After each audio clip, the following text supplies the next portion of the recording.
Bon, je suis sur mon projet de requête. Et d'ailleurs, ça avance plutôt pas mal. Sauf que pour la requête V2, j'ai envie d'en faire un modèle où je puisse intégrer mon Insta360 dedans. Comme ça, on pourra voir ce qu'elle va filmer pendant que je tirerai la requête. Et en fait, pour l'intégrer dedans, il me faut un filetage, donc un pas de vis pour pouvoir séparer la requête en deux. Et je me suis dit, pourquoi pas vous partager ma petite astuce pour faire un filetage qui marche nickel. Il y a 3 choses à respecter si vous voulez que ça s'imprime bien et que ça se visse bien. Une fois que vous aurez modélisé les 2 corps où vous voulez qu'il y ait un filetage, donc on va venir créer notre filetage, on vient dans Créer, et on va aller chercher donc filetage, juste là. Là, je sélectionne l'endroit où je veux apposer mon filetage. Et là, il y a une option ultra importante parce que si vous la cochez pas, vous n'aurez pas de filetage, tout simplement. Et donc, pour que votre filetage existe, vous allez dans la boîte de dialogue filetage et vous allez cliquer sur modéliser, juste là. C'est hyper important. Et la deuxième case importante, c'est celle-ci. Vous allez mettre mémoriser la taille. Comme ça, quand on va refaire un autre filetage, on aura déjà tous nos paramètres. Donc là, c'est fait, j'ai mon filetage femelle et mon mâle. Et maintenant, pour que notre filetage soit pas trop dur ni trop lâche, on va prendre notre outil tout en haut, appuyer, tirer. Et là, vous allez zoomer à mort sur votre filetage et juste là, voilà, et vous allez venir mettre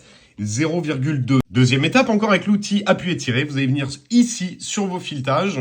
Et là, vous allez mettre 0,1. Pour faire mes tests, j'allais pas réimprimer la requête entière, j'ai juste pris les 2 pas de vis.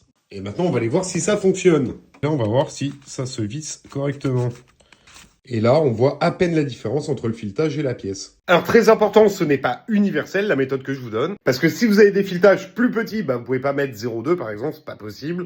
Mais grâce à cette vidéo, vous avez la méthodologie pour avoir un filetage qui passe nickel. Et si malgré ça, ça fonctionne pas de votre côté, là, il va falloir aller du côté de votre imprimante et revoir vos réglages. Je vous fais des gros bisous.